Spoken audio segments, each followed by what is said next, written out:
Rassemblés aujourd'hui pour dire non à la réforme des retraites que le président Macron nous a concoctée. Il était déjà venu une première fois en 2019 pour essayer de faire passer ses idées et là il revient à la charge après le Covid. Pour nous c'est vraiment pas acceptable parce que les retraites c'est une des plus grandes victoires sociales qu'il y a eu dans l'histoire de ce pays.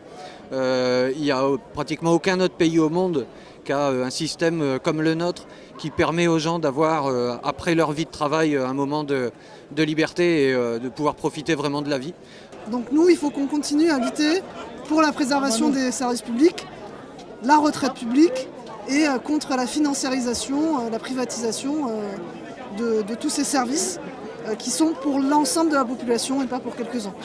D'utiliser ce fonds de retraite pour financer d'autres choses. Et ça, c'est pas acceptable. Le financement des retraites, ça va être pour les retraites et pas pour autre chose.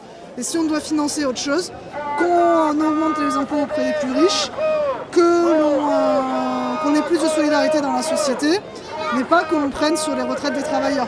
Je rappelle qu'il y a eu un rapport de l'association Oxfam cette semaine qui a établi que si on impose de 2%, les 1% des plus riches dans le monde, en 10 ans, 10 années, on résout les problèmes de faim et de pauvreté dans le monde entier.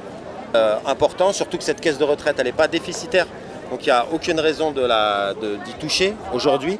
Et on nous dit oui mais dans quelques années ça sera déficitaire et si on veut sauver le système de répartition il faut changer. C'est cynique, c'est hypocrite. Ils ne savent même pas prévoir les guerres, ils ne savent même pas prévoir les crises économiques, ils ne savent même pas prévoir le Covid. Mais par contre, ils savent prévoir que la caisse des retraites, dans quelques années, elle sera déficitaire.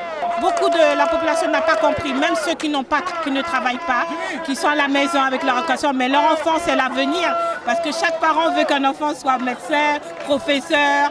Donc on ne peut pas rester là parce que c'est l'avenir des parents. C'est qu'ils veulent que les enfants aillent travailler à 16 ans, mais avec quel diplôme? Donc cotiser à partir de cet âge-là, c'est pas possible. On sait comment c'est difficile, déjà trouver même des stages. On a fait une marche ce matin, c'est concernant la réforme de la retraite. Nous, les syndicats, nous estimons que la retraite à 64 ans, c'est trop lourd.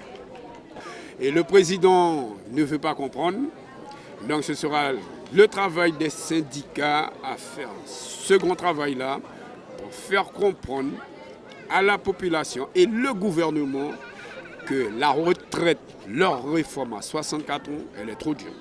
Aujourd'hui, ça s'est bien mobilisé. Donc, on a juste fait part au sous-préfet qu'il y aura d'autres mobilisations. Et on lui a parlé des spécificités de notre territoire qui font qu'en Guyane, on n'a pas besoin de cette réforme-là. On n'est pas concernés, on ne se sent pas concernés et on n'en veut pas, tout simplement. On a travaillé à 20 ans. Si on commence à travailler à 30 ans, c'est 74. 74. D'accord? Donc il faut que la jeunesse entende ça.